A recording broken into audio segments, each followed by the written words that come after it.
Hello everyone, welcome to the new lecture of environment and ecology. आज हम लोग बात करने वाले हैं एनवायरनमेंट एंड इकोलॉजी के एक बहुत ही इम्पोर्टेंट पार्ट के बारे में, जिसका नाम है इकोलॉजी। और इकोसिस्टम को हम लोग बहुत ही डिटेल में पढ़ने वाले हैं कि इकोलॉजी क्या है, इकोसिस्टम क्या है। इसको बहुत ही डिटेल में हम लोग करने वाले हैं। हमने अभी तक प्रोटेक्टेड एरिया नेटवर्क को पढ़ लिया है, वो एक पार्ट था। ये आज से दूसरा पार्ट स्टार्ट होने वाला है। उस पार्ट में हमने 9 क्लास में सारे चीज़ों को पूरा किया था, जिसमें नेशनल पार्क था, वाइल्ड लाइफ सेंचुरी था और tiger reserve, elephant reserve, conservation and community reserve, including biosphere reserve. तो हमने इन सभी चीज़ों के बारे में बातचीत की थी। आज हम लोग इकोसिस्टम एंड इकोलॉजी को स्टार्ट करने वाले हैं। This is the most important segment of this course, जो कि अभी हम लोग कर रहे हैं। बीते सालों में यूपीएससी ने लगभग, जो एक राउंड फिगर अगर देखा जाए, एक एवरेज फिगर अगर हम लोग देखें, तो पिछले 12 से 13 सालों में यूपीएससी ने लगभग इस सेगमेंट से अकेले 40 क्वेश्चन पूछे हैं। तो आपको ये चीज समझ जाना चाहिए कि ये वाला पार्ट स्पेशली कितना इंपॉर्टेंट है। और इन्वायरमेंट एंड इकोलॉजी जो हम लोग पढ़ रहे थे, उसमें सबसे मेन पार्ट यही है। अगर आपने ये नहीं समझा तो बाकी सब चीजें तो बस साइड की चीजें हैं। कोर पार्ट ये है, मेन पार्ट ये है। तो इसको हमें बहुत ही डिटेल में समझना पड़ेगा। ठीक है, so let's start the today's proceedings. एक चीज मैं आपको बता दूं कि ये जो पार्ट है, जो आज से हम लोग स्टार्ट कर रहे हैं, इसको पढ़ने का तरीका कुछ अलग होगा। क्या होता है कि बेसिकली ये जो पार्ट है ना, इसमें अभी तक जो अलग-अलग जगह जहाँ भी इस पार्ट को पढ़ाया जा रहा है, इकोसिस्टम एंड इकोलॉजी को जहाँ भी पढ़ाया जा रहा है, तो वो लंबे-लंबे पीडीएफ नोट्स के थ्रू पढ़ाए जा रहे हैं, जहाँ पे बच्चों को, स्टूडेंट्स को, एस्पिरेंट्स को बोरिंग फील होने लगता है। उनको लगता है कि यार कितना रटें, क्या इतने कंटेंट कैसे आएंगे दिमाग में। लेकिन ये जो मेरा इनिशिएटिव है एनवायरनमेंट एंड इकोलॉजी को पढ़ने का, वो कंप्लीटली नया है। और इसमें हम लोग देखेंगे एक अलग तरीके से। मतलब मैं आपको कुछ लिखवाऊंगा नहीं, ना ही कुछ लिखना है। अगर आपका मन करे तो आप छोटे मोटे स्क्रिबल करके शॉर्ट नोट्स बना सकते हैं अपने कॉपी में, जैसा कि मैं हमेशा करने के लिए बोलता हूँ। लेकिन ये कंप्लीटली डिफरेंट है, कंप्लीटली डिफरेंट है। यहाँ पे लंबे-लंबे नोट्स नहीं मिलेंगे। यहाँ पे बस मैं क्या करूँगा, मैं सीधे डेटा अपने दिमाग से आपके दिमाग में ट्रांसफ़र करूँगा। जिससे क्या होगा, डेटा स्टोर होगा आपके दिमाग में, ना ही आपके इलेक्ट्रॉनिक डिवाइसेज़ में और ना ही मोटी-मोटी कॉपियों में। आपको कुछ भी मेहनत करने की ज़रूरत नहीं है, बस चीज़ों को समझ लेना है। एक बार में ना समझ में आए, 2-3 बार सुन लीजिए, क्योंकि चीज़ों को बार-बार सुनने से क्या होता है कि हमें चीज़ें समझ में बेहतर तरीके से आ जाता है। तो आज का कहानी शुरू करते हैं, इकोसिस्टम एंड इकोलॉजी को पढ़ना। इससे पहले कि हम लोग इकोसिस्टम और इकोलॉजी को पढ़ें, सबसे पहले हमें एक वर्ड का मतलब समझना होगा, जिसका नाम है एनवायरनमेंट। वैसे तो जो हमारा सब्जेक्ट है एनवायरनमेंट एंड इकोलॉजी, इसको सब लोग बड़े ही सिंपल तरीके से या यूं ही कॉमनली लेता रहता है कि एनवायरनमेंट एनवायरनमेंट एनवायरनमेंट। और नॉर्मली भी हम लोग देखते रहते हैं कि बोलचाल की भाषा में लोग जो है वो एनवायरनमेंट का यूज करते हैं। लेकिन इसको समझ पाते हैं, अगर इसको कहीं पे डिफाइन करना हुआ, तो शायद ही कुछ लोग होंगे जो कि इसको डिफाइन कर सकते हैं। लेकिन इसको डिफाइन करना बहुत ही सिंपल है। कैसे सिंपल है? देखिए, अब है क्या कि अगर कोई पूछे कि भैया एनवायरनमेंट क्या है? एनवायरनमेंट क्या है? तो एनवायरनमेंट में बस इमेजिन कर लेना है कि जहां खड़े हो गए, जहां भी खड़े हो गए, वहां पे चारों तरफ जो भी है, वो सब इन्वायरमेंट और इन्वायरमेंट का पार्ट है। सब कुछ, सब कुछ मतलब सब कुछ। ठीक? क्या आता है? इन्वायरमेंट में सबसे पहले ह्यूमन आता है। ह्यूमन में सारे ह्यूमन, ऐसा तो है नहीं कि बोलेगा कि काले नहीं, गोरे नहीं, छोटे नहीं, बड़े नहीं। ऐसा है ना, ब्रिटिशर्स होंगे या इंडियन होंगे, ऐसा तो कुछ है नहीं, सारे ह्यूमंस हैं। ठीक? उसके बाद क्या है? उसके बाद बोलता है कि सारी नेचुरल चीजें, सारी नेचुरल चीजें, चाहे वो लिविंग थिंग्स हो, मतलब पेड़ पौधे और जानवर, सब आ जाएंगे। दूसरे और क्या है नेचुरल चीजों में? लैंड, एयर और वाटर। जो भी चीजें अवेलेबल है प्रकृति के द्वारा हमें दिया गया है, वो हर चीजें क्या है? एनवायरनमेंट का हिस्सा है। और क्या क्या है? इंसान के द्वारा बनाई गई हर वो चीज, हर वो चीज, वो भी एनवायरनमेंट का पार्ट है। चाहे वो बिल्डिंग हो, पार्क हो, रोड हो या कोई मॉन्यूमेंट हो, सब कुछ एनवायरनमेंट का पार्ट है। जैसे एग्जांपल के तौर पे आप किसी मेट्रोपॉलिटन सिटी में घूम रहे हैं, वहां पर तो इंसानों के द्वारा बनाई गई ही चीजें ही आपको दिखाई देंगी, वो आपका एनवायरनमेंट है। सिंपल। अगर आप किसी फॉरेस्ट में सफारी के लिए गए हुए हैं, जैसे बहुत बार देखते होंगे कि जिम कॉर्बेट पार्क में जो ओपन जिप्सी है, या बांधवगढ़ नेशनल पार्क में या पन्ना नेशनल पार्क में लोग ओपन जिप्सी पे सफारी करते हैं टाइगर वॉच करने के लिए या फिर एलिफेंट देखने के लिए, जंगली जीवों को देखने के लिए। वहां पे तो आपको इंसानों के द्वारा बनाई गई चीजों से रूबरू कम ही होना पड़ेगा, तो वो आपका एनवायरनमेंट है। समझ में आ रहा है? अगर हाल ही के टाइम में आप, अगर दशहरा के टाइम में अगर जैसे रावण का जो पुतला होता है वो जलाया जाता है, अगर वैसा किसी जगह पे आप अगर गए होंगे, तो आप देख रहे होंगे कि आपके आसपास में सिर्फ लोग ही लोग हैं, वो आपका एनवायरनमेंट है। तो एनवायरनमेंट अलग अलग होता है, और जो भी चीजें हैं, चाहे वो इंसानों के द्वारा बनाई गई हो, चाहे वो नेचुरल हो, चाहे वो ह्यूमन हो, ये सब एनवायरनमेंट का हिस्सा है, और ये सब मिलकर क्या बनता है? एनवायरनमेंट बनता है। अब समझ में आ गया? तो अभी से अगर आपको कोई पूछ दे कि क्या क्या है एनवायरनमेंट का पार्ट, तो आपको सीधे बोलना है कि ऐसे इन्वायरमेंट है ना। इन्वायरमेंट को अगर बोलना हो तो आप बोलोगे कि लिखेंगे कैसे? तो कुछ कंपोनेंट का नाम है, उसको लिख लीजिए। सबसे पहले यहाँ पे क्या है? यहाँ पे लिख लेना है लिविंग थिंग्स। सारे जो लिविंग थिंग्स हैं, ठीक। और दूसरे हैं क्या? यहाँ पे लिख लेना है एयर, वाटर, है ना, लैंड।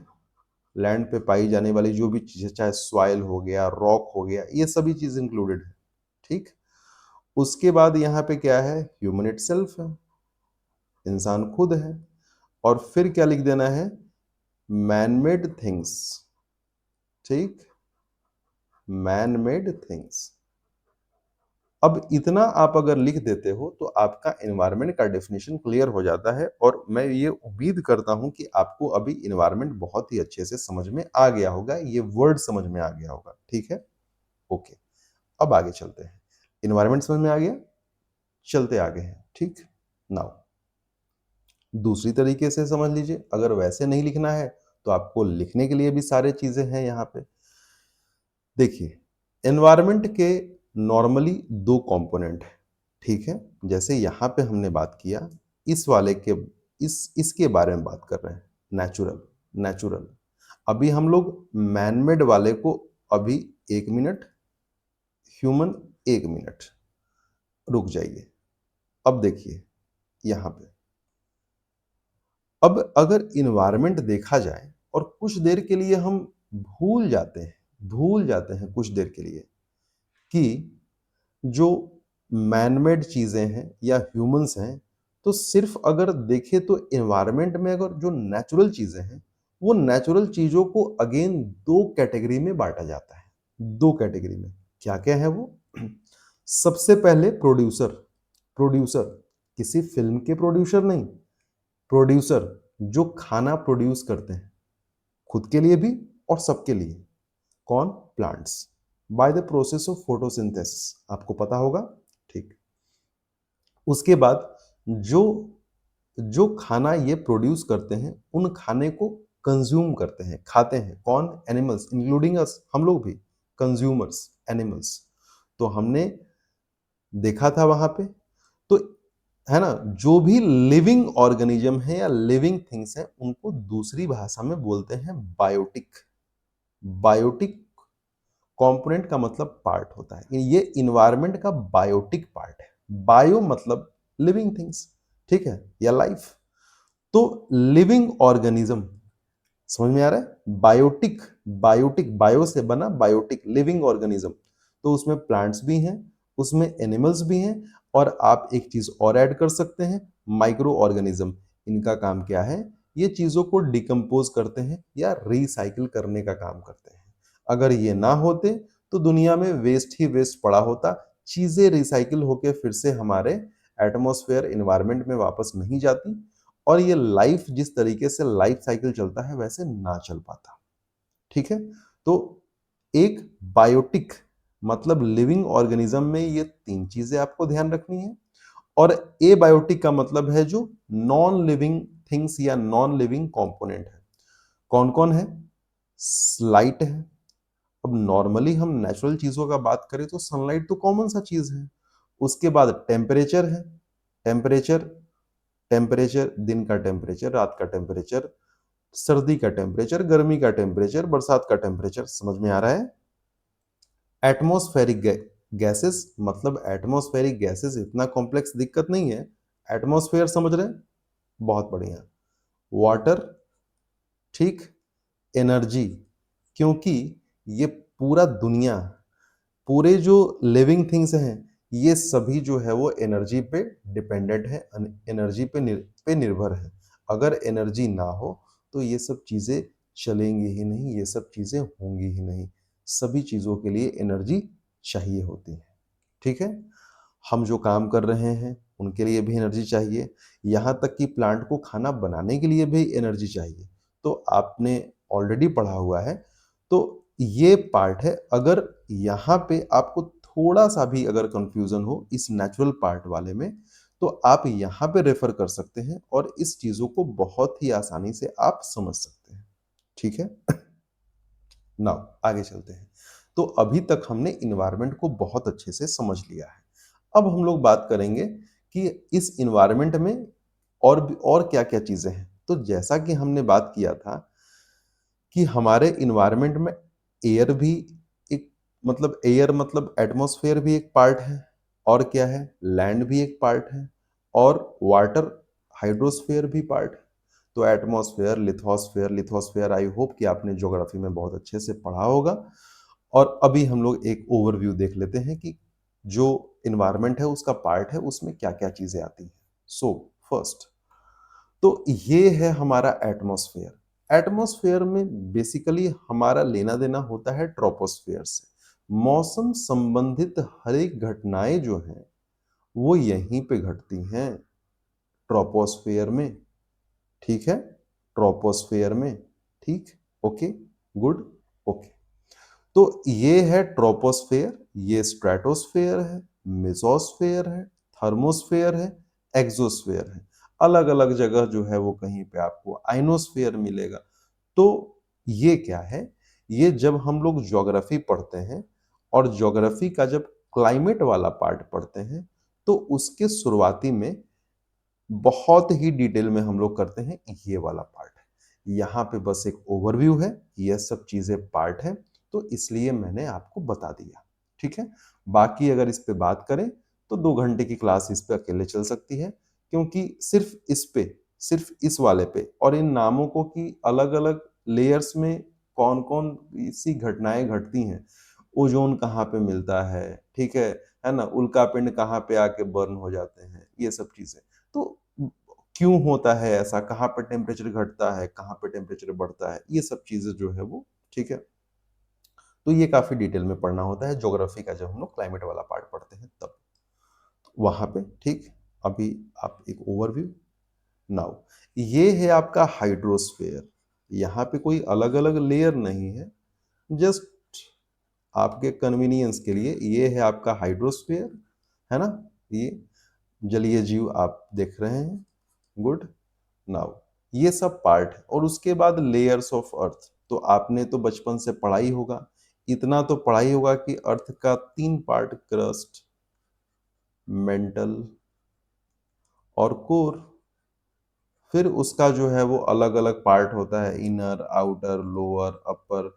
एस्थेनोस्फेयर क्या है, लिथोस्फेयर क्या है, कॉन्टिनेंटल ओशनिक क्रस्ट क्या है। ये सब हम लोग जियोमॉर्फोलॉजी, जब हम लोग जियोग्राफी के जियोमॉर्फोलॉजी वाले पार्ट को करते हैं तो बहुत ही डिटेल में करते हैं। बहुत ज़्यादा डिटेल में करते हैं। तो ये आपको वहाँ पे मिलेगा। तो लेकिन जब हम एनवायरनमेंट एंड इकोलॉजी का बात करें, तो हमारा लोकेशन ये है, हम यहाँ पे रहते हैं, इस वाले पार्ट पे सबसे ऊपरी पार्ट पे रहते हैं, ठीक है? और यहीं से हमारा लेना-देना है, जो सबसे ऊपरी पार्ट है वहीं से, ठीक है? ओके? नाउ तो अभी तक हमने देखा कि ये क्या है, एटमॉस्फेयर, हाइड्रोस्फेयर और लिथोस्फेयर, यानी कि या फिर क्रस्ट उसको बोलें। ये तीनों जहाँ पे मिलता है, तीनों जहाँ पे मिलता है, एक एटमॉस्फेयर हो गया जहाँ पे एयर है, ये हाइड्रोस्फेयर है जहाँ पे ये हाइड्रोस्फेयर है जहाँ पे क्या है, वाटर है। और ये जो जियोस्फेयर है ना, दिस इज कॉल्ड लिथोस्फेयर या क्रस्ट, अर्थ का ऊपरी सतह जहां पे हम लोग रहते हैं, ठीक है? ये क्रस्ट वाला पार्ट। तो जियोस्फेयर मतलब क्रस्ट है, ठीक? ये तीनों जहां पे एक दूसरे से इंटरेक्ट करता है, मान लो कि इसको भी हम लोग जियोस्फेयर ही लिख देते हैं, फिर इसको लिख देते हैं एटमॉस्फेयर, और फिर इसको लिख देते हैं क्या, हाइड्रोस्फेयर, ठीक है?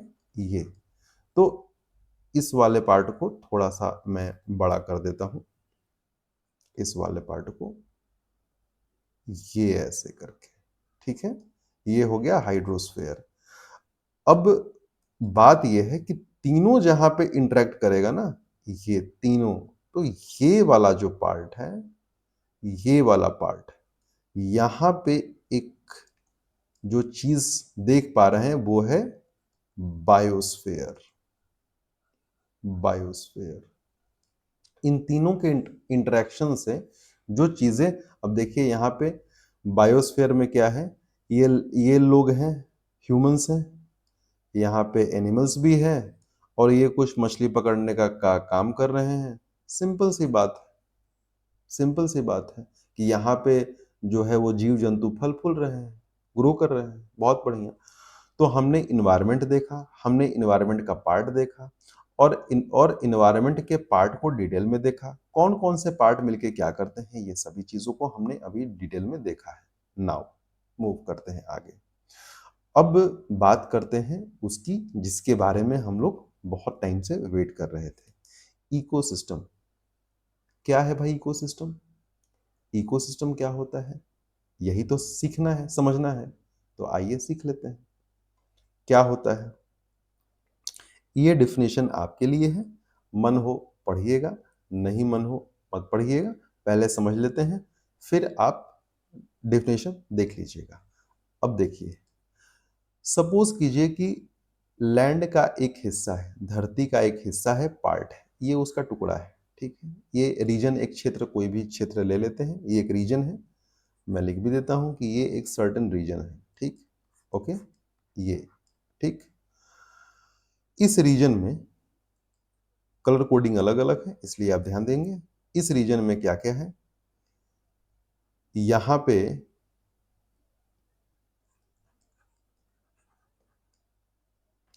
टाइगर पाए जा रहे हैं, यहां पे डियर पाए जा रहे हैं, और यहां पे बहुत सारे अलग अलग स्पीसीज के अलग अलग वैरायटीज के ट्रीज भी पाए जा रहे हैं, ठीक है? ये सब क्या हो गया, ये सब लिविंग, यानी कि बायोटिक, ये सब बायोटिक हो गया, ठीक? उसके बाद अब यहां पे नॉन लिविंग चीजें भी हैं, जैसे क्या है कि अगर कोई रीजन है तो वहां पे क्या होगा, वहां पे सॉइल होगा, वहां पे वाटर होगा, वहां पे एयर होगा, है ना, रॉक्स होगा, है ना? तो ये सब चीजें होंगी। अब क्या है अब क्या है कि इन सभी चीजों को, अब जैसे टाइगर, उसके साथ साथ यहाँ पे अगर एक चीज और हम लिखे तो सनलाइट, अगर हम लोग लिख देते हैं तो और भी अच्छा है।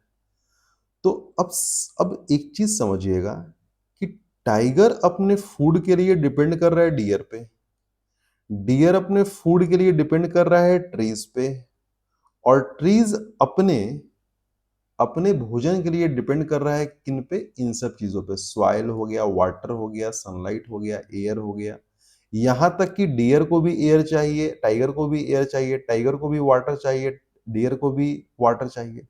ये सब लोग जो है वो डिपेंड कर रहे हैं एक दूसरे से, क्या कर रहे हैं, इंटरेक्ट कर रहे हैं, तभी इन लोग का जीवन यापन चल रहा है। ये सभी, तो एक तरफ क्या हो गया, एबायोटिक, एक तरफ एबायोटिक और एक तरफ क्या है, बायोटिक है। तो एबायोटिक और बायोटिक दोनों एक किसी खास क्षेत्र में, वहां के बायोटिक मतलब कि लिविंग थिंग्स और एबायोटिक मतलब नॉन लिविंग थिंग्स, दोनों एक दूसरे से इंटरेक्ट कर रहे हैं इस तरीके से, ताकि जो लाइफ है वो आगे चलता रहे। ठीक, इसी प्रोसेस को, इसी सिस्टम को बोलते हैं इकोसिस्टम। समझ में आया इकोसिस्टम क्या है? नहीं, अगर मेरी बातों पे भरोसा है तो ये देख लीजिए डेफिनेशन।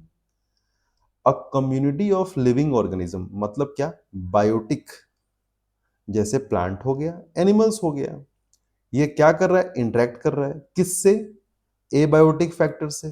क्या क्या है, एयर, वाटर, सॉइल, यही तो मैंने बात मतलब कि बताया यहां पे। कहां पे, एक स्पेसिफिक एरिया में, उसी को तो मैंने रीजन नाम दे दिया, एक खास किसी क्षेत्र। ठीक है, और ये दोनों मिलके जब इंटरेक्ट कर रहा है तो एक सेल्फ कॉन्टेंट सिस्टम बनता है, जो कि ये आपस में यहाँ पे लाइफ सस्टेन हो रहा है, लाइफ चल रहा है, चीजें अपने आप चल रही हैं, है ना। अब इसी सेल्फ कॉन्टेंट सिस्टम को बोलते हैं इकोसिस्टम। अभी समझ में आ गया, इकोसिस्टम। इकोसिस्टम अलग अलग प्रकार के होते हैं, इकोसिस्टम बहुत प्रकार के होते हैं। मुझे याद है कि क्लास 10th में, जब मैं आज से कुछ सालों पहले जब मैं पढ़ाया करता था, तो वहां पे सबसे अच्छा जो एग्जाम्पल था इकोसिस्टम समझाने का, वो था aquarium. Aquarium is a man made ecosystem. यहाँ पे क्या है, एक्वेरियम में वाटर भी है, एक्वेरियम में वाटर के साथ साथ कुछ छोटे मोटे जो जो पत्थर के टुकड़े होते हैं, या जो मतलब प्लांट जैसा स्ट्रक्चर, या जो सी सी प्लांट या ऐसा कुछ करके स्ट्रक्चर बनाया हुआ होता है। सैंड के पेबल्स वगैरह होते हैं, है ना, रेत भी होते हैं, पेबल्स भी होते हैं, छोटे छोटे पत्थर के टुकड़े होते हैं। तो ये सब उसमें क्या है, बायोटिक भी है और साथ में एबायोटिक भी है। हम लोग जो ऑक्सीजन है वो कहाँ से लेते हैं, एटमॉस्फेयर से लेते हैं, लेकिन वहां पर तो पानी में ही घुला हुआ है, वाटर में ही घुला हुआ है ऑक्सीजन, सिंपल सी बात है। तो aquarium is nothing but the example of manmade ecosystem. वहां पे एबायोटिक और बायोटिक दोनों चीजें इंटरेक्ट कर रही हैं। ठीक, तो उसी प्रकार से इकोसिस्टम बहुत प्रकार के होते हैं। अब ओशन ले लो, वो अलग इकोसिस्टम है ना। एक खेत, अगर एक धान का खेत है, जहां पे धान है खेत में, पैडी, है ना, या वीट जो भी है, वो एक अलग इकोसिस्टम है। फॉरेस्ट एक अलग इकोसिस्टम है। ठीक, कहीं पे अगर डेजर्ट किसी क्षेत्र में है तो वो एक अलग इकोसिस्टम है। कहीं पे छोटा सा सा तालाब है, छोटा सा, मैं ज्यादा नहीं, बड़ा नहीं बोल रहा हूं, छोटा सा तालाब भी वो एक अलग इकोसिस्टम है। तो इकोसिस्टम अलग अलग प्रकार के होते हैं, वो छोटे भी हो सकते हैं, थोड़ा सा बड़े भी हो सकते हैं, तो उनका एरिया डिपेंड करता है। ठीक है, ओके। तो अभी तक आपको समझ में आ गया कि इन्वायरमेंट क्या है और इकोसिस्टम क्या है। नाउ जैसे जैसे आगे चलेंगे और भी क्लैरिटी आएगी, तो चिंता नहीं करना है। अब बात करते हैं, ये देखिए एग्जाम्पल के तौर पे, ये एक क्या है, इकोसिस्टम है। ये एक इकोसिस्टम है। कैसे, यहां पे ये देखिए, ये है बायोटिक फैक्टर। बायोटिक फैक्टर में ये है, फिर बायोटिक फैक्टर में ये एलिफेंट दिख रहा है, बायोटिक फैक्टर में ये जेब्रा दिख रहे हैं, बायोटिक फैक्टर में ये जो बर्ड्स हैं वो दिख रहे हैं। ये सब इतने चीजें दिख रहे हैं biotic factors. These are the biotic factors, मतलब लिविंग पार्ट या लिविंग कंपोनेंट ऑफ इकोसिस्टम। अब इस इकोसिस्टम के एबायोटिक, ये देखिए यहाँ पे यहाँ पे इस इकोसिस्टम के अगर एबायोटिक चीजों के बारे में अगर हम लोग बात करें, तो यहाँ पे ये सॉइल, रॉक्स, जो भी चीजें हैं वो दिख रही हैं। उसके बाद यहीं पे हमें वाटर भी दिख रहा है। एयर तो है ही, तभी तो ये लोग सांस ले पा रहे हैं। बाकी इन्हें सनलाइट मिल ही रहा है। तो ये सब हो गए एबायोटिक फैक्टर, जो कि मैंने ब्लू कलर में लिखा, और ग्रीन कलर में मैंने आपको दिखाया कि जो इसके बायोटिक फैक्टर है, लिविंग पार्ट वाले फैक्टर है। तो जहां पे बायोटिक और एबायोटिक दोनों इंटरेक्ट करेगा एक दूसरे के साथ एक रीजन में, और इंटरेक्ट करने से क्या होगा, एक सेल्फ सेल्फ कंटेंट सिस्टम बनेगा जिसमें सब एक दूसरे पर निर्भर है, सबका काम एक दूसरे से चल रहा है, और खूब अच्छे से, बहुत अच्छे से वो लोग फल फूल रहे हैं, ग्रो कर रहे हैं, क्योंकि एक दूसरे से सबका काम चल जा रहा है आपस में इंटरेक्शन से। ए बायोटिक बायोटिक, यहाँ तक कि बायोटिक बायोटिक भी इंटरेक्ट कर रहे हैं, और बायोटिक ए बायोटिक से भी इंटरेक्ट कर रहे हैं, और इस इंटरेक्शन से उनका लाइफ जो है वो सस्टेन्ड हो रहा है, चल रहा है। This system is called ecosystem. समझ में आ रहा है अब बातें? Okay, now let's move further.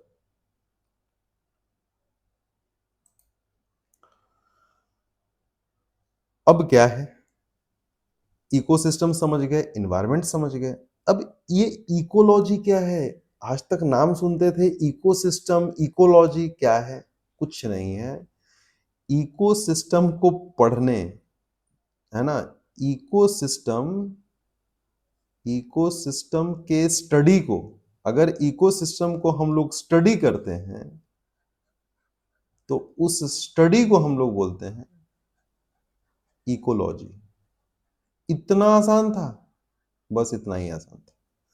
Ecosystem को जो हम स्टडी करते हैं, जैसे अभी हम लोग इकोसिस्टम को स्टडी करने हैं, स्टडी करने वाले हैं, बस इसी को इकोलॉजी बोलते हैं। अब जैसे लिविंग थिंग्स को स्टडी करते हैं तो बायोलॉजी बोलते हैं, अर्थ के इंटीरियर पार्ट को स्टडी करते हैं तो जियोलॉजी बोलते हैं, है ना। तो उसी प्रकार से, उसी प्रकार से हम लोग जब इकोसिस्टम को स्टडी करेंगे तो इकोलॉजी बोलते हैं। आज समझ में आ गया? ठीक। तो इकोलॉजी जो है वो पहले दुनिया के सामने हम पढ़ते थे, लेकिन ये नाम दुनिया के सामने नहीं था। ये सबसे पहले एक जर्मन व्यक्ति थे, अर्न्स्ट हैकेल, ये उनके द्वारा दुनिया के सामने लाया गया था 1866 में। तब से ये नाम बड़ा फेमस है, इकोलॉजी। आज भी हम लोग यूज करते हैं। इकोसिस्टम के पढ़ने को बोलते हैं इकोलॉजी, बस। The study of ecosystem is called ecology. अब कितना बड़ा मतलब बर्डन, बोझ आपके दिमाग से हट गया होगा कि आप अब समझ गए कि इन्वायरमेंट क्या होता है, इकोसिस्टम क्या होता है, और इकोलॉजी क्या होता है। आपको आपको पता चला कि ये तीनों जो है वो वर्ड्स का मतलब क्या होता है। And this is not a small thing, ये बहुत बड़ी बात है, क्योंकि लोग का लाइफ खत्म हो जाता है, लेकिन इन मतलब इन वर्ड को वो लोग समझ ही नहीं पाते हैं। अब बात करते हैं, यही चीज इकोलॉजी को दो तरीके से डिफाइन किया गया है। एक मैंने सिंपल तरीके से बता दिया कि the study of ecosystem is called ecology. उसके बाद अगर कॉम्प्लेक्स तरीके से जब आपको लिखना होगा एग्जाम में, तो आप लिख सकते हैं स्टडी ऑफ क्या, interaction between living organism and their environment. बस यही तो था इकोसिस्टम। इकोसिस्टम यही तो था। क्या था इकोसिस्टम में? इकोसिस्टम में एबायोटिक पार्ट भी तो था। इकोसिस्टम में एबायोटिक पार्ट भी तो था। सॉइल था, एयर था, वाटर था, ये पार्ट था ना, बस।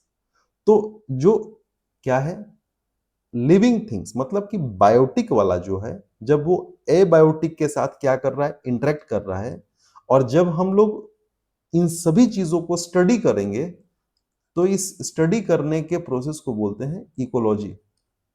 बस सिंपल, हो गया काम। क्या इंपॉर्टेंस है इसका?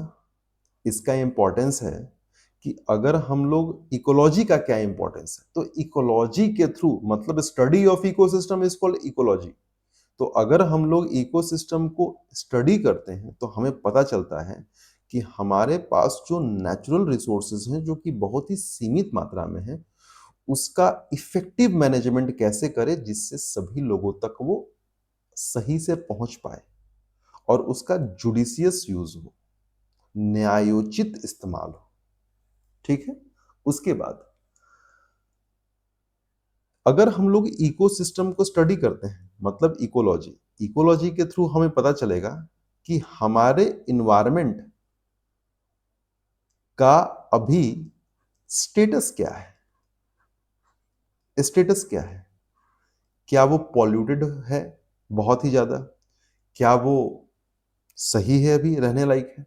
अगर उस इन्वायरमेंट का air water pollute soil pollute हो गया है तो हमें उसे इंप्रूव करने की जरूरत है, उसमें सुधार करने की जरूरत है। तो इकोसिस्टम के स्टडी से मतलब इकोलॉजी से हमें यह भी पता लगता है। और ऊपर से ये भी बात है कि जब हमारा इन्वायरमेंट और इकोसिस्टम अगर हेल्दी हो तो हम भी हेल्दी रहेंगे। तो सिंपल सी बात है कि अगर इन्वायरमेंट में जो भी खामियां खराबियां दिक्कतें हैं उसको हम लोग अगर खत्म कर देंगे तो एट लार्जर स्केल हमें क्या मिलेगा? जो पब्लिक हेल्थ है, पब्लिक हेल्थ, क्योंकि हम लोग रह तो रहे हैं यहीं पे ना, क्योंकि इन्वायरमेंट क्या है? इन्वायरमेंट में तो सभी लोग हैं, इन्वायरमेंट में तो सभी लोग हैं, है ना? तो इसी इन्वायरमेंट में रह रहे हैं, तो अगर वो इन्वायरमेंट सही रहेगा तो हम भी सही रहेंगे। अगर वहां पे पॉल्यूशन नहीं है तो हमारा भी हेल्थ सही रहेगा। अगर पॉल्यूशन है तो हमारा हेल्थ तो खराब होगा ही। तो हमें इकोलॉजी से मतलब कि इकोसिस्टम के स्टडी से ये चीजें पता लगती हैं और हम चीजों में सुधार करके सब कुछ ठीक कर सकते हैं। इसीलिए हमारे लिए जरूरी है स्टडी ऑफ इकोसिस्टम मतलब इकोलॉजी। इसीलिए इकोलॉजी इतना इंपॉर्टेंट है। समझ में आ गया? What is ecology, what is environment, what is ecosystem? Good. Now अब जहां तक एक ब्रॉडर स्केल पे बात करें तो इकोसिस्टम अलग अलग जगह पाए जाते हैं। हालांकि ये चीजें आपको बाद में फिर से मिलेंगी, तो आप इसको एक अलग नाम से जानेंगे जिसको बोलते हैं बायो। लेकिन अभी आप इतना ज्यादा मतलब हैबिचुएट नहीं हुए इन सब टॉपिक से, तो आप नॉर्मली एक तरीके से समझ जाएं कि माउंटेन्स पे अलग प्रकार का इकोसिस्टम होता है, जो मेडिटेरेनियन क्षेत्र है वहां का इकोसिस्टम अलग है। कॉनिफेरस फॉरेस्ट है जो टाइगा रीजन है, ज्योग्राफी में आप लोग पढ़ते हैं, वो एक वहां पे अलग प्रकार का इकोसिस्टम मिलेगा।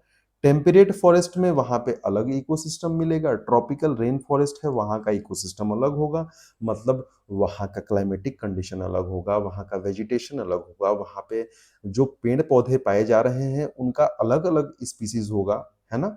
वहां पे जो जंगली जानवर पाए जा रहे हैं वहां पे वो भी अलग होंगे। ठीक है। तो ये चीज है। ट्रॉपिकल ग्रासलैंड जो सवाना है वहां पे अलग इकोसिस्टम है। जो टेम्परेट ग्रासलैंड है स्टेपी प्रेरी जैसी वो अलग, हाँ, वहां पे अलग इकोसिस्टम है। डेजर्ट का इकोसिस्टम अलग है। टुंड्रा रीजन का इकोसिस्टम अलग है। अब यहाँ पे तो पोलर बियर भी मिल सकते हैं, है ना? लेकिन क्या हमें पोलर बियर बाकी जगहों पे मिल सकता है? नहीं मिल सकता। माउंटेन पे अलग इकोसिस्टम है, यहाँ पे अलग टाइप के पेड़ पौधे और अलग टाइप के जानवर अलग टाइप के पक्षी मिलते हैं। तो ये सभी इकोसिस्टम अलग है। तो इसके बेसिस पे हम लोग इकोसिस्टम को डिफरेंशिएट कर देते हैं। ठीक है। तो इकोसिस्टम अलग अलग प्रकार के होते हैं। ये समझ में आ गया? ठीक है। और अगर नहीं समझ में आया है तो बस चिंता नहीं करना है, आगे हैं, चीजों को समझेंगे। Now let's move forward. आपने देखा क्या है? अब देखिए। अब टाइप्स ऑफ इकोसिस्टम। इकोसिस्टम के टाइप क्या क्या है? तो टेरेस्ट्रियल का मतलब होता है लैंड, लैंड। तो फॉरेस्ट इकोसिस्टम, जो जहां पे फॉरेस्ट है तो फॉरेस्ट इकोसिस्टम हो गया। जहां पे घास के बड़े बड़े मैदान है या छोटे भी मैदान है तो जहाँ पे घास उगे हुए हैं तो वो ग्रासलैंड वाले इकोसिस्टम है। जहाँ पे माउंटेन्स है, पहाड़ है, वहाँ पे माउंटेन इकोसिस्टम है। जहाँ पे डेज़र्ट है वो डेज़र्ट इकोसिस्टम है। कितना आसान है। जहाँ जैसा वैसा इकोसिस्टम। ठीक है? Now good? ओके। अब है एक्वेटिक इकोसिस्टम। एक्वेटिक इकोसिस्टम, तो इसमें एक है मरीन इकोसिस्टम। मरीन का मतलब आप सी और ओशन ले सकते हैं। ले सकते हैं क्या? यही है, सी और ओशन, यहीं पे कहानी खत्म होता है मैरीन इकोसिस्टम का। ठीक है? फ्रेश वाटर में अलग अलग प्रकार के इकोसिस्टम होते हैं। लेंटिक, ये नाम आपके लिए बहुत इंपॉर्टेंट है, इसलिए आपको बिल्कुल इसे भूलना नहीं है। लेट मी इरेज दिस ताकि मैं लेंटिक को समझा सकूं। लेंटिक का मतलब होता है स्टिल वाटर। इसको याद रखिएगा, बस इतना ही याद रखेंगे। लेंटिक, स्टिल वाटर, मतलब पानी रुका हुआ है। एग्जाम्पल क्या होगा? लेक हो गया या फिर पॉन्ड हो गया। Okay, good. तो ये still water, लेंटिक। Fresh water ecosystem, तो फ्रेश वाटर इकोसिस्टम में लेंटिक होता है। लेंटिक मतलब स्टिल वाटर, लेक है, पॉन्ड है। लोटिक, लोटिक ये क्या होता है? लोटिक का मतलब होता है मूविंग वाटर। ये सब याद रखें क्योंकि बहुत जरूरी है। मूविंग वाटर जैसे क्या हो गया? रिवर या कोई छोटी मोटी स्ट्रीम्स। ठीक है, ये आप ठीक है समझ गए, रिवर, स्ट्रीम। ठीक। नाउ वेटलैंड्स आपको पता है, वेटलैंड्स मतलब मार्सी एरियाज, तो आपको पता है। ठीक, वेटलैंड्स के भी कुछ अलग अलग चीजें होती हैं, वो हम आगे जब डीप डिटेल में बात करेंगे तो उसको देख लेंगे। अभी चीजें उतना डीप में नहीं जाना है। ठीक है, तो हम यहाँ पे इकोसिस्टम के प्रकार देख रहे हैं, तो हमें इकोसिस्टम के बारे में हम जान गए कि हाँ अलग अलग प्रकार के इकोसिस्टम होते हैं। नाउ अब है कि इकोसिस्टम के बाउंड्री। बहुत बढ़िया। ये आपको देखिए मतलब बर्थडे का केक है। ठीक, तो देख लीजिए क्या क्या है इसमें। अब थोड़ा सा मैं एक ओवरव्यू दे दूं। सपोज करें कि ये डेजर्ट है, यहाँ पे कैमल आपको दिख रहा है, तो ये एक अलग इकोसिस्टम है। यहाँ पे विल्ड बीस्ट दिख रहा है, काइंड ऑफ बाइजन जैसा, तो ये ग्रासलैंड जैसा है, तो उसका इकोसिस्टम है। यहाँ पे भी है, तो आप समझ लीजिए कि टेम्परेट रीजन वाला इकोसिस्टम है। ठीक, ये भी यहाँ पे ये है ना? ये थोड़ा सा माउंटेन्स के ऊपर, जो माउंटेन्स के ऊपर नहीं, जो जो ठंडा टाइगा वाला रीजन है, वहां पे आप जो रेंडियर वगैरह पाए जाते हैं। ठीक, वो देख लीजिए। फिर उसके बाद यहाँ पे नॉर्मल जो फॉरेस्ट वगैरह है, जो टेम्परेट रीजन में ही मिलता है, भालू वगैरह मिल रहे हैं। भारत में तो सब कुछ मिलता है ना। यहाँ पे अलग है। ये माउंटेन रीजन है। ये सवाना का ग्रासलैंड है, जहाँ पे सी और ये लायन और जेब्रा दोनों मिल रहे हैं। फिर यहाँ पे ये देखिए पेंगुइन आपको दिख रहा है, मतलब कंप्लीट आर्कटिक और टुंड्रा जोन है। ये आपका रेन फॉरेस्ट का जैसा कुछ ऐसा दिख रहा है। तो ये एक ओवरव्यू मैं ये बताना चाहता हूँ कि होता क्या है कि बाउंड्री ऑफ इकोसिस्टम, जहां पे एक इकोसिस्टम खत्म होता है वहां से दूसरा इकोसिस्टम स्टार्ट होता है। ठीक है, जहां पे एक इकोसिस्टम शुरू होता है वहां पे दूसरा इकोसिस्टम स्टार्ट होता है। जैसे एग्जाम्पल के तौर पे हम बहुत ही आसानी से देख सकते हैं। जैसे अगर ये लैंड है, ये लैंड है, यहाँ पे अलग अलग ट्रीज हैं वगैरह वगैरह जो भी है, और अब इससे लगे हुए एक पॉन्ड है, इससे लगे हुए एक पॉन्ड है, पानी, पानी है यहाँ पे। अब ये जो बाउंड्री है ना, this boundary, this boundary, this boundary, this this is the boundary of ecosystem. और ये बड़ा इंपॉर्टेंट होता है। अब ये बाउंड्री क्या है, इसको हम लोग आगे पढ़ते हैं। This is the boundary of two ecosystem. ये लैंड इकोसिस्टम मतलब कि जो टेरेस्ट्रियल है उसमें से कोई भी आप ले लें, माउंटेन जो भी है, फॉरेस्ट, ग्रासलैंड जो भी ले लें। ये आप जो हमने एक्वेटिक इकोसिस्टम के अलग-अलग प्रकार, मरीन हो गया, फ्रेश वाटर में लेंटिक, लोटिक और मार्सी लैंड जो भी था, वो सब हमने ले लिया। तो आप कुछ भी ले सकते हैं। तो 2 इकोसिस्टम के बीच में एक एरिया होता है जिसको हम लोग बोलते हैं बाउंड्री ऑफ इकोसिस्टम। क्यों पढ़ रहे हैं बाउंड्री ऑफ इकोसिस्टम? बहुत इंपॉर्टेंट है, बहुत ज़्यादा इंपॉर्टेंट है। देखते हैं क्या होता है बाउंड्री और उसका मतलब क्या होता है। ये जो बाउंड्री जो होता है, ये वर्ड को पहले समझिए, ट्रांजिशन। क्या होता है ट्रांजिशन? तो ट्रांजिशन को मैं अपने शब्दों में बहुत ही आसानी से आपको समझाता हूँ कि ट्रांजिशन होता क्या है। अभी जो अभी जो मंथ है, वो मंथ है अक्टूबर।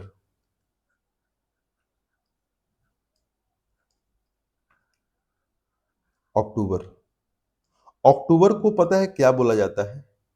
इसको बोला जाता है ट्रांजिशन मंथ बोला जाता है। क्यों ट्रांजिशन? क्योंकि अक्टूबर किस सीजन का ट्रांजिशन कर रहा है, एक से दूसरे में ले जाने का काम कर रहा है। किससे किस में ले जाने का काम कर रहा है? ये सॉरी, कलर मैंने गलत चूज किया। ये हमें समर से कहाँ ले जा रहा है? विंटर में ले जा रहा है। बहुत लोग बोलेंगे आप गलत बोल रहे हैं, ये तो रेनी सीजन से विंटर में ले जा रहा है। हाँ, रेनी सीजन सिर्फ इंडिया में ही होता है। मैं ये नहीं बोल रहा हूँ कि इंडिया में होता है, मतलब साउथ ईस्ट एशिया वाले पार्ट में ही होता है। क्योंकि बहुत ऐसे जो जो पूरा ग्लोबल सीजन है उसमें आपको रेनी सीजन कुछ अलग से नहीं मिलता।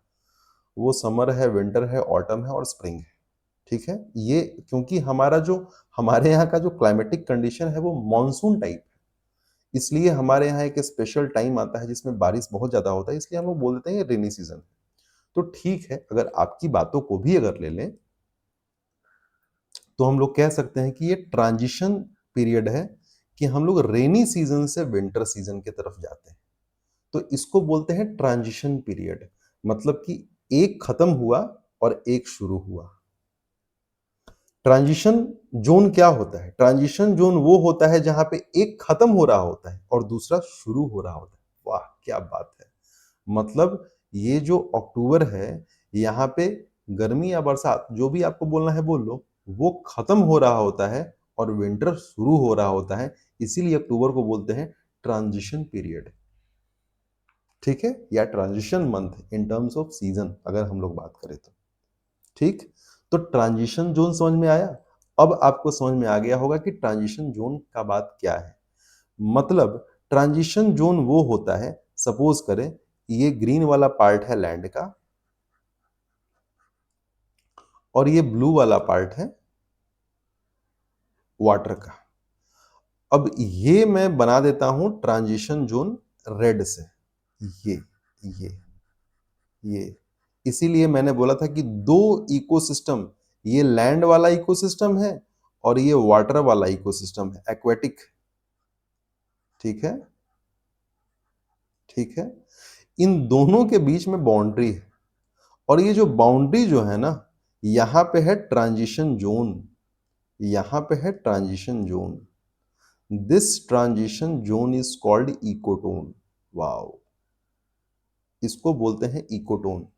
थोड़ा सा भी इन्वायरमेंट जानने वाला या इन्वायरमेंट इकोलॉजी जानने वाला व्यक्ति होगा, उसको उसको अगर पता होगा तो वो सबसे ज्यादा ये सवाल पूछेगा, इकोटोन बता दो, इकोटोन, इकोटोन बता दो, इकोटोन बता दो, तो हम जान जाएंगे कि तुम कोई इन्वायरमेंट एंड इकोलॉजी आता है।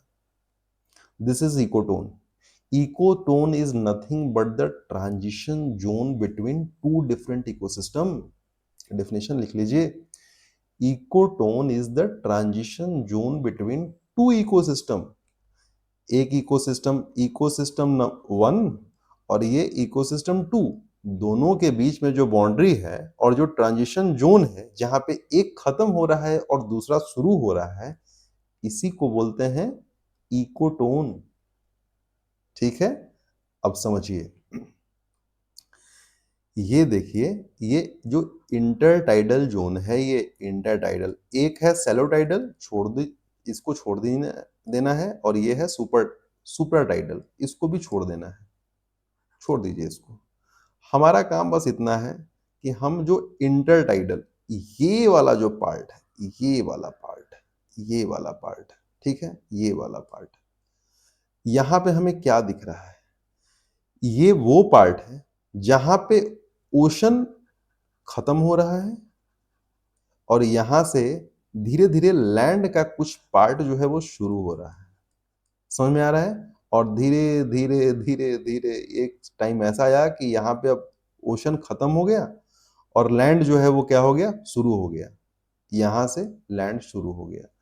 अब यहाँ भी क्या है? यहाँ भी आप देख सकते हैं, ये वो वाला पार्ट है जहां पे लैंड जो था वो कंप्लीटली यहाँ पे खत्म हो जाता है। लैंड जो है वो पूरी तरीके से खत्म हो जाता है। यहाँ से क्या? सी और ओशन स्टार्ट हो जाता है या वाटर बॉडी स्टार्ट हो जाता है। समझ में आ रहा है? अब ये वाला जो पार्ट है ये है transition zone. This is the transition zone. ये ट्रांजिशन जोन है। कहां है? यहां पे सी भी है, यहां पे लैंड भी है। क्या सी में आपको इस प्रकार से बड़े बड़े पेड़ दिखेंगे या ऐसे ऐसे वेजिटेशन आपको दिखेंगे? फ्लोरा दिखेंगे सी में? नहीं दिखेंगे, सिंपल सी बात है। ठीक है, ये नहीं दिखेंगे। क्या आपको इस प्रकार से स्पेसिफिक जो रूट्स, जिनके रूट्स बाहर निकले हुए हों सांस लेने के लिए, जो कि मैंग्रोव फॉरेस्ट, इनको आप, है ना, और भी ज्यादा डिटेल में हम लोग पढ़ेंगे आगे, लेकिन मैं उम्मीद करता हूं कि आपको थोड़ा सा तो मैंग्रोव के बारे में, मैंग्रोव फॉरेस्ट के बारे में पता होगा। तो मैंग्रोव फॉरेस्ट क्या नॉर्मल हार्डलैंड पे मिलेंगे? हमारे यहाँ खेतों में मैंग्रोव फॉरेस्ट मिलेंगे? नहीं। जहाँ पे टाइडल, है ना, ये टाइडल फॉरेस्ट है जहाँ पे मतलब हाफ ऑफ टाइम ये लोग डूबे हुए होते हैं पानी में, फिर टाइड पीछे जाता है तो फिर टाइड वापस आता है, फिर ये डूब जाते हैं। यहाँ पे जो है वो सांस लेने वाले रूट्स होते हैं, है ना, ब्रीथिंग रूट्स होते हैं, वो पानी से बाहर आके ऊपर की ओर होते हैं, जिससे ये लोग, है ना, अपना अपने अपने जरूरत का ऑक्सीजन ले सकें। तो ये this is the transition zone, this is the transition zone, जहां पे ओशन खत्म हो रहा है, लैंड शुरू हो रहा है, लैंड खत्म हो रहा है, ओशन शुरू हो रहा है। समझ में आया? And this part is called ecotone. अब समझ में आया? This part is called ecotone. समझ में आया बाउंड्री क्या है? एकदम ध्यान से एकदम समझ में आया कि बाउंड्री क्या होता है? दो इकोसिस्टम के बीच का जो बाउंड्री होता है वो बाउंड्री ट्रांजिशन जोन होता है, जिसको इकोटोन बोलते हैं। ठीक है? इकोटोन बड़ा इंपॉर्टेंट होता है। क्यों इंपॉर्टेंट होता है, कैसे इंपॉर्टेंट होता है, अब आपको एक चीज और बताते हैं।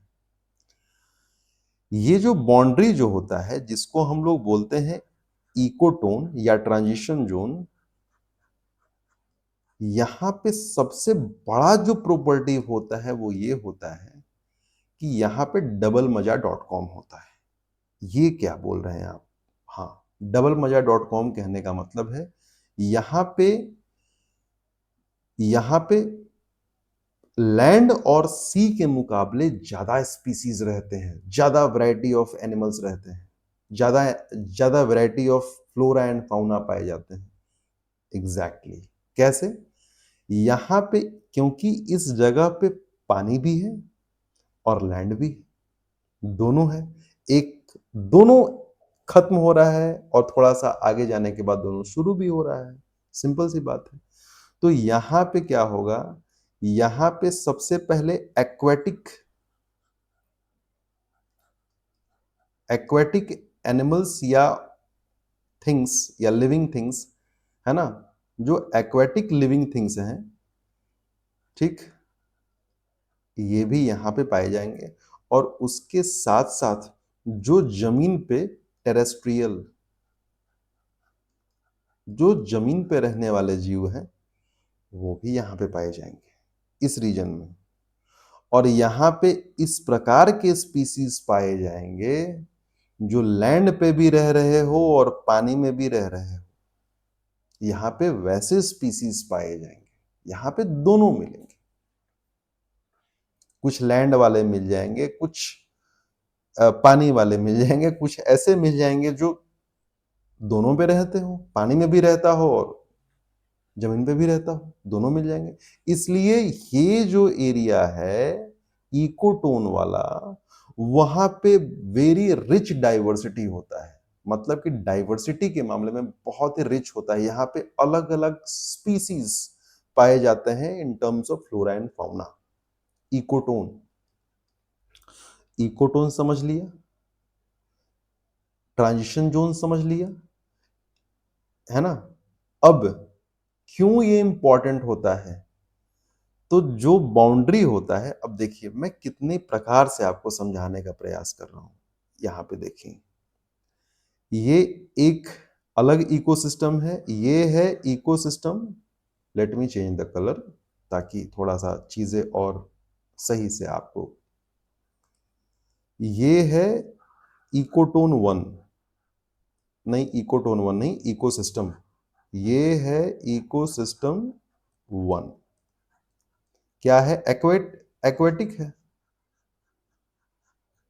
ये एक्वेटिक है, वाटर है, यहां का इकोसिस्टम अलग है। This is ecosystem two, this is ecosystem two, desert है। अब यहां पे कोई ग्रीन प्लांट नहीं पाया जा रहा, यहां पे कोई ग्रीन प्लांट नहीं पाया जाता, लेकिन ये जो इसका बाउंड्री है, this boundary, this boundary, boundary between two ecosystem is called transition zone,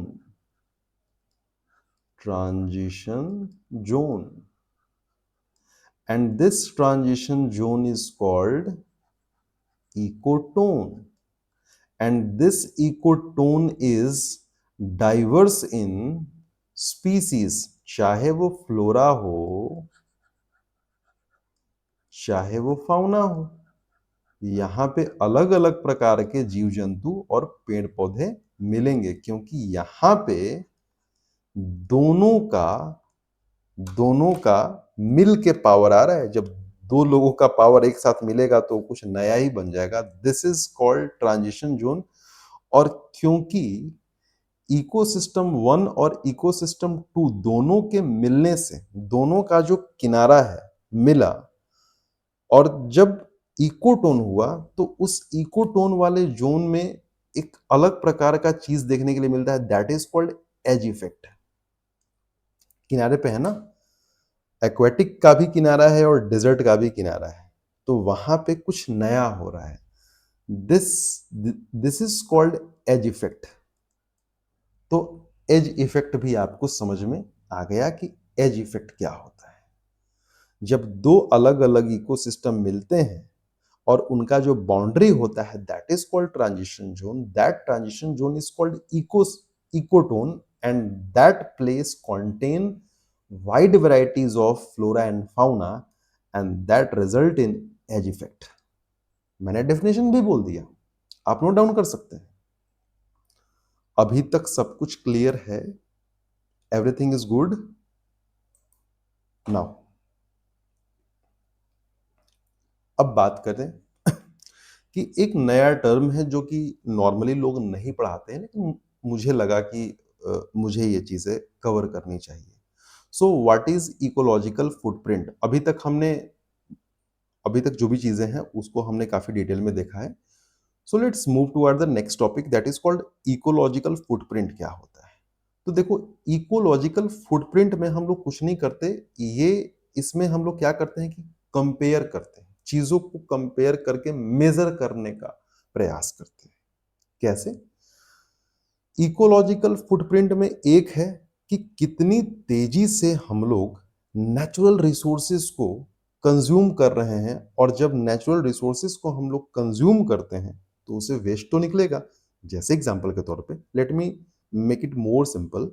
जैसे हम लोग मार्केट से सब्जी लाते हैं, नेचुरल रिसोर्सेज है, गोभी हो गया, बैगन हो गया, लाएं, ठीक, या सेब हो गया, लाएं।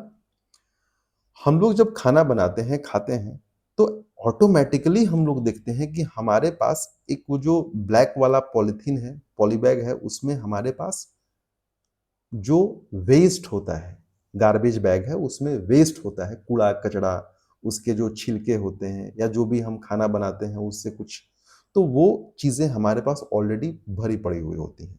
वो वेस्ट हम लोग फेंक देते हैं। क्या हुआ ये? हम लोगों ने नेचुरल रिसोर्सेज़ को यूज़ किया और उसके बदले में हम लोग यूज़ किए, उसके बदले में क्या जनरेट हुआ? Waste, waste. तो एक चीज़ क्या है कि हम इंसान नेचुरल रिसोर्सेज़ को कितने कितने तेज़ी से उसको यूज़ कर रहे हैं और कितने तेज़ी से हम लोग क्या कर रहे हैं? वेस्ट जनरेट कर रहे हैं। अब हम लोग इसी चीज़ को कंपेयर करेंगे किससे? कि जो हमारा जो नेचर है, मदर अर्थ, नेचर जो है, वो कितना तेज़ी से उस वेस्ट को फिर से कन्वर्ट कर दे रहा है रिसोर्सेज़ में। वॉव! ठीक है? समझ में आ रहा है कि हम वो इंसान हैं, हम इंसान, हम वो लोग, मतलब शर्म आ रहा है ये बात बोलने में, कि हम लोग क्या कर रहे हैं कि नेचर अर्थ का रिसोर्सेज़ यूज़ करके उसको वेस्ट में कन्वर्ट कर रहे हैं। और नेचर जो है वो क्या कर रहा है कि उस वेस्ट को रिसोर्सेज़ में कन्वर्ट कर रहा है। देखिए, व्हाट इज़ इकोलॉजिकल फुटप्रिंट? तो measures how fast we consume resources and generate waste. कितना तेजी से हम रिसोर्सेज को यूज कर रहे हैं और वेस्ट जनरेट कर रहे हैं, कंपेयर टू। और इसका कंपैरिजन हम लोग कहाँ करेंगे कि हाउ फास्ट नेचर कितना तेजी से उन सारे वेस्ट को एब्जॉर्ब करके नया रिसोर्सेज फिर से बना दे रहा है कि लो बेशर्मो, यूज करो, तुम्हारे लिए ही तो है, यूज करो। अब प्रॉब्लम क्या है कि एक समय ऐसा आता है कि ये रेट बहुत हाई हो जाता है। मतलब हमारा नेचुरल रिसोर्सेज यूज करके वेस्ट जनरेट करने का रेट बहुत हाई हो गया।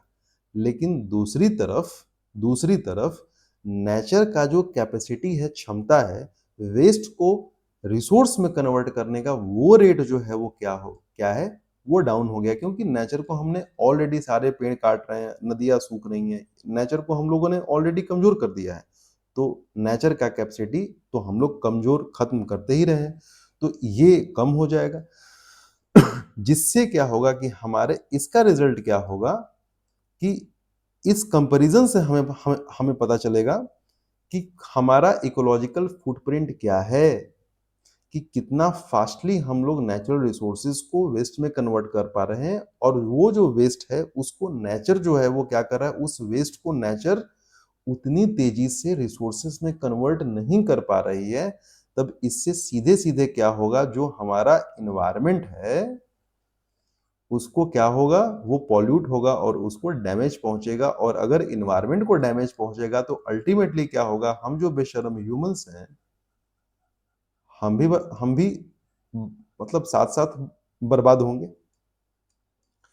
हमारा हेल्थ खराब होगा, हम मतलब हमारी ज़रूरत की जो रिसोर्सेज हैं, चीज़ें हैं, वो नहीं मिल पाएंगे, जिससे लोगों को जो भी ज़रूरत है जीवन यापन करने के लिए वो चीज़ें ना मिल पाएंगी, तो दिक्कत होगा, कष्ट होगा, मृत्यु भी हो सकती है आगे आने वाले दिनों में। अभी भी शायद कि विश्व के किसी कोने में हो रही होंगी, है ना?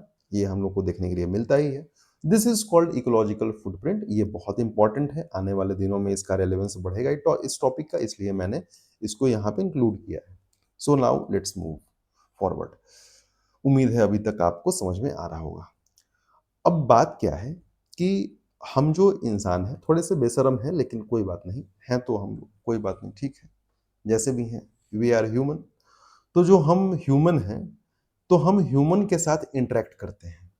अब यही तो था ना कि जो इकोसिस्टम में क्या पढ़ना था, इकोसिस्टम में पढ़ना था कि जो लिविंग थिंग्स है, मतलब कि बायोटिक है, जो लिविंग थिंग्स है मतलब बायोटिक है, तो हम भी तो लिविंग थिंग्स में है ना, हम भी तो, we are we are biotic, we are living things. ये इंटरेक्ट करता है किससे? एबायोटिक से, नॉन लिविंग थिंग से। ठीक है, समझ में आ रहा है? तो हम लोग क्या कर रहे हैं, हम जो इंसान हैं, वो अपने आस-पास जब जिस एनवायरनमेंट में रह रहे हैं, उससे इंटरैक्ट कर रहे हैं। एनवायरनमेंट से इंटरैक्ट कर रहे हैं। जिस एनवायरनमेंट में ह्यूमन्स है, तो ह्यूमन से इंटरैक्ट कर रहे हैं, इंसानों के द्वारा बनाई गई चीज़ें हैं, उससे इंटरैक्ट कर रहे हैं। लेकिन हमारा जो है वो हमें पढ़ना है इकोसिस्टम, एनवायरनमेंट तो हम समझ गए, लेकिन हमें उस एनवायरनमेंट के बारे में पढ़ना है, जो नेचुरल है, ठीक? तो इंसान जो है वो नेचुरल एनवायरनमेंट के साथ इंटरैक्ट कर रहे हैं, जिसको हम लोग इकोसिस्टम बोलते हैं, ठीक है ना? तो उसके साथ जब हम इंसान इंटरैक्ट कर रहे हैं, तो हम क्या कर रहे हैं? कुछ अच्छी चीज़ें भी कर रहे हैं और बुरी चीज़ें भी कर रहे हैं। लेकिन बात ये है कि जो अच्छी चीज़ों का नंबर है या जो फ्रीक्वेंसी है, वो बहुत कम है और जो खराब चीज़ें हम लोग कर रहे हैं, वो बहुत ज़्यादा है। जैसे एग्ज़ाम्पल के तौर पे, हम लोग दे दनादन पेड़ों को काट रहे हैं, दैट इज़ डिफ़ॉरेस्टेशन, है ना? डिफ़ॉरेस्टेशन, पेड़ों को लगातार हम लोग काटते जा रहे हैं। और क्या हम लोग कर रहे हैं? माइनिंग।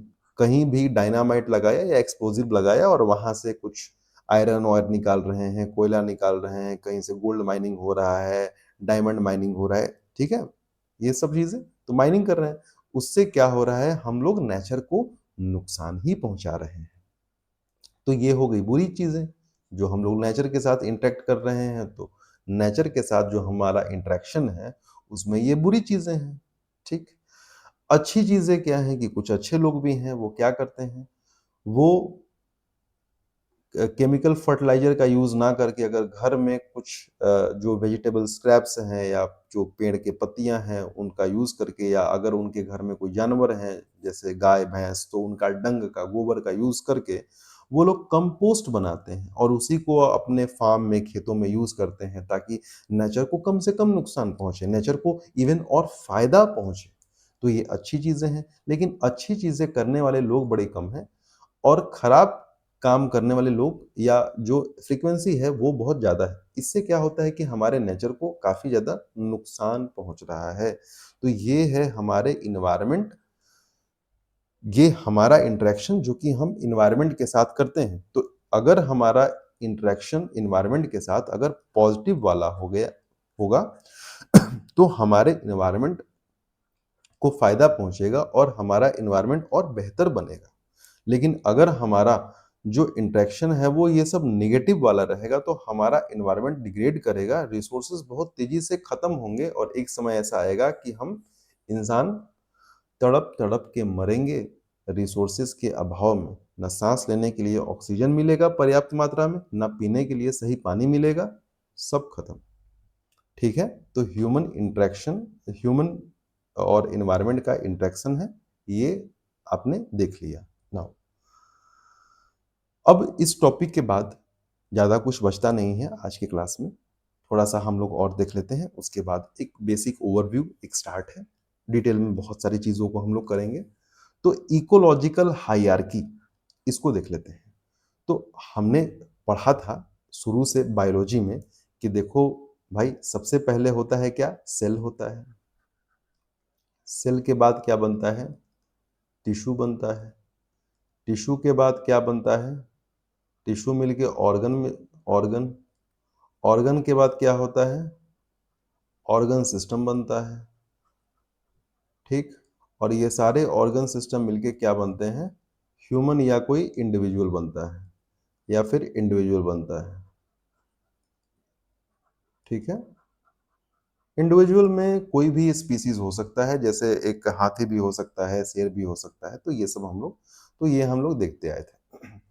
जहाँ से हमने रोका था वहीं से बस शुरू करना है। कैसे? ऐसे। ये इंडिविजुअल को यहाँ पे लाइए, ये इंडिविजुअल है, इंडिविजुअल मतलब एक। अब एक एक अकेला, अब जैसे मैं हूँ, मैं इंडिविजुअल हूँ, लेकिन अगर मेरे ही जैसे बहुत सारे लोग हैं, वो जब आ जाएँ, तो वो क्या हो जाएगा? पॉपुलेशन हो जाएगा। ये एक मछली है, बहुत सारी मछली आ जाएँगी, तो वो क्या होगा? पॉपुलेशन हो जाएगा। अब क्या है कि मछलियों के साथ-साथ अब हम हैं, अब हमारे अलावा यहाँ पे बर्ड्स भी हैं, कुत्ते भी हैं, है ना? तो कई सारे जो है वो जीव-जंतु हमारे आस-पास में हैं, कुत्ते हैं, बिल्ली हैं, या हो सकता है कि जंगल में अगर आप जाएँगे तो वाइल्ड लाइफ भी मिल जाएगा। तो वो अलग-अलग मिलके क्या बनेगा? कम्युनिटी बनेगा। ठीक है?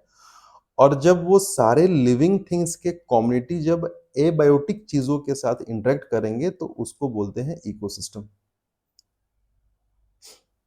इकोसिस्टम बोलते हैं। एक ही प्रकार के, समझिएगा बात को, एक ही प्रकार के बहुत सारे इकोसिस्टम जब एक साथ मिलते हैं तो उसको बायोम बोलते हैं। ध्यान से समझिएगा बात को। और धरती पे पाए जाने वाले सारे बायोम अगर एक साथ मिल जाए तो उसको बायोस्फीयर बोलते हैं। बायोस्फीयर बोलते हैं। अभी समझ में नहीं आया तो एक बार फिर से, ठीक। इंडिविजुअल, यहाँ पे मछली है, यहाँ पे गधा भी रख सकता था, ऊँट भी रख सकता था, लायन भी है, टाइगर भी है, राइनो भी है, कुछ भी रख दो, एक, मतलब इंडिविजुअल। अब अगर राइनो रखा हुआ है तो बहुत सारा अगर राइनो है तो वो हो गया पॉपुलेशन। एलिफेंट है तो एक एलिफेंट तो इंडिविजुअल, बहुत सारे एलिफेंट है तो पॉपुलेशन। कम्युनिटी में क्या हो गया? एक ही जंगल में एलिफेंट भी है, राइनो भी है, टाइगर भी है, स्पॉटेड डियर भी है, बारहसिंघा भी है। तो वो क्या हो गया? कम्युनिटी हो गया। लेकिन सिर्फ मैं जानवरों का बात कर रहा हूं। ठीक, ओके। लिविंग थिंग्स के बारे में सिर्फ मैं बात कर रहा हूं नाउ। अगर ये लिविंग थिंग्स वहां पे पाए जाने वाले abiotic land, water, air, soil, light, इन सभी चीजों से इंटरेक्ट करने लगे तो उस स्पेसिफिक रीजन को बोलते हैं इकोसिस्टम। अब इकोसिस्टम ये एरिया है। अब बहुत सारे इकोसिस्टम मिलके बायोम बनते हैं। बायोम क्या होता है सब बताएंगे। दोनों में के बीच में डिफरेंस क्या होता है। बहुत सारे इकोसिस्टम मिलके क्या बनते हैं? बायोम बनते हैं। और धरती पे पाए जाने वाले सारे बायोम मिलके बनते हैं बायोस्फीयर। ये क्या हमने पढ़ा था? सेल मिलके टिश्यू बनेगा, टिश्यू मिलके ऑर्गन बनेगा, ऑर्गन मिलके ऑर्गन सिस्टम, सारे ऑर्गन सिस्टम मिलके ह्यूमन। बस ऐसे याद करना है। इंडिविजुअल मिलके पॉपुलेशन मिलेगा, अलग अलग जो स्पीसीज हैं उसके पॉपुलेशन मिलके कम्युनिटी बनेगा। कम्युनिटी जब इंटरेक्ट करेगा एबायोटिक से तो इकोसिस्टम बनेगा। इको बहुत सारे इकोसिस्टम मिलके बायोम बनेंगे और सारे बायोम मिलके बायोस्फीयर बनेंगे। बहुत बढ़िया। ठीक है, नहीं समझ में आया कोई बात नहीं, मुझे पता है कि नहीं समझ में आया, इसलिए मैंने सारा जुगाड़ रखा हुआ है, टेंशन नहीं लेना है। आइए इधर। एकदम प्यार से समझिए। ये एक हिरन दिख रहा है तो ये ऑर्गेनिज्म है, इसी को बोलते हैं इंडिविजुअल, इसी को बोलते हैं इंडिविजुअल। तो ये ऑर्गेनिज्म एक, लेकिन ऐसे ही इसके सारे परिवार, आस पास, पड़ोस, सब लोग आगे अगर मिल जाए तो जिसको बोलते हैं पॉपुलेशन। अब इससे भी ऊपर है कि यहाँ पे हिरन भी है, जेब्रा भी है, और यहाँ पे कुछ जंगली सांड भी है ना, बाइजन या जो भी बोलना है बोल लो, वल्चर भी है, लायन भी है, ये सब है। ये सब क्या हो गया? कम्युनिटी हो गया। वाह। और ये सारे कम्युनिटी जब ये इधर सनलाइट आ रहा है, इधर जो है वो क्या है, ये इधर वाटर है, बाकी एयर आपको यहाँ पे मिल ही जाएगा। तो ये जब एबायोटिक चीजों से जब इंटरेक्ट करेंगे एक बड़े रीजन में तो क्या बनेगा? ये इकोसिस्टम बनेगा, कम्युनिटी हो गया। अब मान लो कि यहीं पे इसको कम्युनिटी बोला जा रहा है, लेकिन यहीं पे अगर ये इंटरेक्ट कर रहा है एबायोटिक चीजों के साथ तो इसको बोल देंगे इकोसिस्टम। तो कम्युनिटी सिर्फ लिविंग थिंग्स का है। अगर उसी कम्युनिटी वही कम्युनिटी अगर इंटरेक्ट कर रहा है किससे, इंटरेक्ट तो वो वैसे ही कर रहा है, लेकिन कम्युनिटी में सिर्फ हम लिविंग थिंग्स का ही लेते हैं।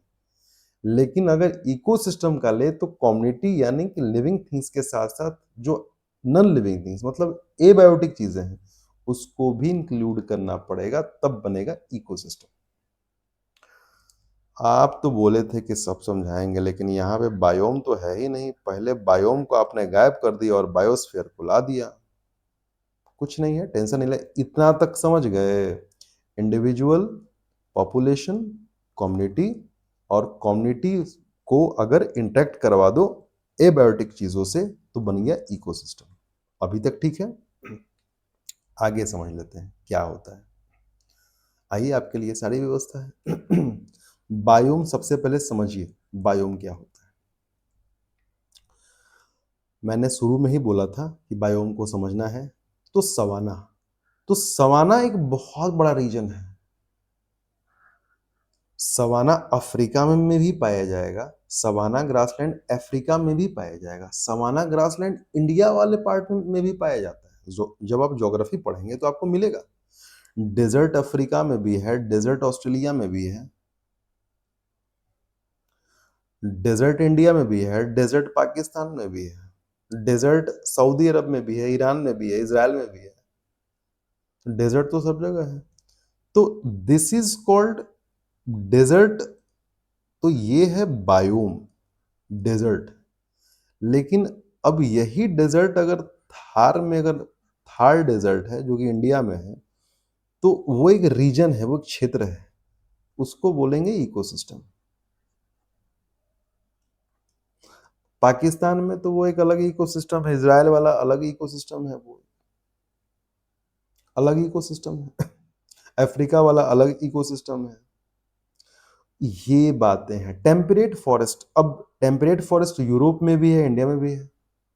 इंडिया में जो पाया जा रहा है वो एक अलग इकोसिस्टम है, यूरोप में पाया जा रहा है अलग इकोसिस्टम है। फ्रेश वाटर क्या, अब फ्रेश वाटर पूरे धरती पे जो फ्रेश वाटर अमेरिका में भी है, अलग अलग कॉन्टिनेंट है, अफ्रीका है, south America, north America, Europe, Asia, अलग अलग जगह, अलग अलग कंट्री में अलग अलग फ्रेश वाटर है। एक फ्रेश वाटर नहीं, हजारों लाखों करोड़ों फ्रेश वाटर के बॉडी है। वो सब इकोसिस्टम अलग है, वो सब एक अलग इकोसिस्टम है। लेकिन एक जैसे सभी इकोसिस्टम को मिला के उसको इकट्ठा एक नाम से जानते हैं, दैट इज कॉल्ड बायोम। समझ में आ रहा है? अब टुंड्रा रीजन ऐसा थोड़े ना है कि टुंड्रा रीजन सिर्फ एक ही जगह पाया जाएगा। कनाडा में भी पाया जा रहा है, रशिया में भी पाया जा रहा है, उधर जो नॉर्वे है, स्कॉटलैंड है, वहां भी पाया जा रहा है ना? आइसलैंड है, वहां भी पाया जा रहा है। सॉरी फॉर स्कॉटलैंड, जो आइसलैंड है वहां भी पाया जा रहा है। स्कॉटलैंड थोड़ा सा somewhat you can say that transition phase है, थोड़ा सा वो उसका अपर साइड पड़ता है जहाँ पे ऐसा कुछ एरिया आता है। तो आप कह सकते हैं कि वो एक पार्ट में थोड़े ना है। तो वो जो अलग अलग पार्ट में है उसको इकोसिस्टम बोलते हैं। इकोसिस्टम छोटा क्षेत्र होता है, और एक जैसे जो इकोसिस्टम होते हैं उस पूरे रीजन को मिला के बनता है बायोम। बोरियल फॉरेस्ट क्या दुनिया के एक ही हिस्से में है? तो जो अगर मान मान लें कि अगर वो एशिया में है, किसी कंट्री में है, तो वो वहां का बोरियल फॉरेस्ट हो गया। अफ्रीका में है तो वो वहां का। इंडिया में है तो अगर इंडिया का वो पार्ट इकोसिस्टम अलग है, अगर अफ्रीका में है तो वहां का इकोसिस्टम अलग है। सवाना जो है वो अलग है, ट्रॉपिकल रेन फॉरेस्ट अलग है। ये सब अलग अलग जगहों पे अलग अलग अलग है, ठीक है ना? तो वो सब अलग अलग छोटे छोटे इकोसिस्टम है, लेकिन एक ही प्रकार के जो सारे इकोसिस्टम है वो सब मिला के बायोम्स बनते हैं। अभी भी नहीं समझ में आया? कोई बात नहीं, है व्यवस्था अपने पास। आइए पढ़िए क्या क्या बोलता है, मैं पढ़ के सुनाता हूं आपको। बायोम क्या है? Biome is a large, naturally occurring community of flora and fauna occupying a major habitat। एक ही प्रकार के पाए जाने वाले बड़ा सा एरिया, बड़ा सा एरिया। इकोसिस्टम क्या है? इकोसिस्टम वो एरिया है जहां पे बायोटिक और एबायोटिक फैक्टर इंटरेक्ट कर रहे हैं, और वो भी किसी खास पर्टिकुलर इन्वायरमेंट में इंटरेक्ट कर रहे हैं। और आगे देखते हैं क्या है। बहुत सारे इकोसिस्टम मिलके जहाँ का क्लाइमेटिक कंडीशन एक जैसा होता है, वो सब मिलके बनते हैं बायोम। बहुत बढ़िया, बहुत मतलब बायोम बहुत सारे इकोसिस्टम मिलके बनता है और वो सारे इकोसिस्टम का क्लाइमेटिक कंडीशन एक जैसा होता है। ये क्या होता है? इकोसिस्टम कुछ नहीं, बायोटिक और एबायोटिक फैक्टर जहाँ पे आपस में इंटरेक्ट करते हैं उसको इकोसिस्टम बोलते हैं। सिंपल। ये बहुत बड़ा एरिया होता है, बहुत बड़ा एरिया होता है। ये छोटा-सा ज्योग्राफिकल एरिया होता है। इसके मुकाबले छोटा-सा होता है, छोटा-सा होता है ये। कौन? इकोसिस्टम छोटा एरिया होता है। Differ from each other by different climatic condition they have. मतलब एक बायोम दूसरे बायोम से क्लाइमेटिक कंडीशन के आधार पे अलग होता है। मतलब टेम्परेट फॉरेस्ट का क्लाइमेटिक कंडीशन अलग होगा, इसलिए ये बायोम अलग है, और डेजर्ट का क्लाइमेटिक कंडीशन अलग होगा, इसलिए ये बायोम अलग है। सवाना का क्लाइमेटिक कंडीशन अलग होगा, इसलिए ये बायोम अलग है। समझ में आ रहा है? और ये क्या है? ठीक। मल्टीपल इकोसिस्टम, कई सारे इकोसिस्टम एक बायोम में फिट हो सकते हैं, क्योंकि एक जो बड़ा सा जो बायोम होता है, ये जो बायोम है, इसमें कई सारे कई सारे इकोसिस्टम इकोसिस्टम फिट हो सकते हैं। ये सब इकोसिस्टम हैं। कई सारे इकोसिस्टम फिट हो सकते हैं, ये बोल रहा है। समझ में आता है? नाउ, जैसे एग्जांपल के तौर पे क्या है, tropical rain forest, grassland, desert, ये सब एग्जांपल हैं। और यहाँ पे क्या है, इकोसिस्टम में क्या है? अब एक एक बायोम है, क्या? यहाँ पे देख लीजिए, एक बायोम है फ्रेश वाटर, या यहाँ पे अगर हम लोग मैरीन ले लें, इसको ले लेते हैं, मरीन मरीन बायोम को ले लेते हैं। अब यहाँ पे कोरल रीफ्स भी है एंड पॉन्ड्स भी है, आर एग्जाम्पल। तो कोरल रीफ जो है वो एक अलग इकोसिस्टम हो गया, पॉन्ड्स जो है वो अलग इकोसिस्टम हो गया। लेकिन ये जो है वो क्या, ये बड़े एरिया, बहुत बड़े रीजन को, बहुत बड़े ज्योग्राफिकल एरिया को कवर करते हैं। ये छोटे छोटे पार्ट को कवर करते हैं, छोटे छोटे रीजन को कवर करते हैं। उम्मीद है आपको कंपेयर करके इकोसिस्टम और बायोम के बीच का डिफरेंस समझ में आया होगा। अब बहुत लोग का दुख दर्द होगा कि हाँ ठीक है, हमने यहाँ तक तो पढ़ लिया, हमने इंडिविजुअल समझ लिया, हमने पॉपुलेशन समझ लिया, हमने कम्युनिटी समझ लिया, इकोसिस्टम, बायोम समझ लिया। What is the difference between biome and biosphere? दुनिया भर के जितने जो भी बायोम हैं वो सब मिल जाएंगे तो बायोस्फीयर बन जाएगा। बस सिंपल सी बात है। कैसे बनेगा? आइए ये देखिए, बायोम और बायोस्फीयर का डिफरेंस। बायोम क्या है? Large ecological area with specific climate. एक खास क्लाइमेटिक कंडीशन होगा और वहाँ का लाइफ फॉर्म्स भी एक ही प्रकार का होगा। जैसे डेजर्ट एक अलग बायोम है, फॉरेस्ट एक अलग बायोम है। ग्लोबल सिस्टम, ग्लोबल सिस्टम मतलब पूरे दुनिया भर में, पूरे अर्थ पे पाए जाने वाले जितने जो इकोसिस्टम, या कह सकते हैं जितने जो बायोम्स हैं, वो सब मिलके बन जाते हैं biosphere. Exist in specific region, ये किसी खास क्षेत्र में ही पाए जाते हैं। जैसे अगर डेजर्ट है तो डेजर्ट में पाया जाएगा, अगर कहीं रेन फॉरेस्ट है तो वहां पे पाया जाएगा, अगर टुंड्रा रीजन है तो वहां पे पाया जाएगा। Includes all region where life exist, सब जगह, यत्र तत्र सर्वत्र, मतलब जो सब मिलके बायोस्फीयर, मतलब बायोस्फीयर वो कुछ भी हो सकता है।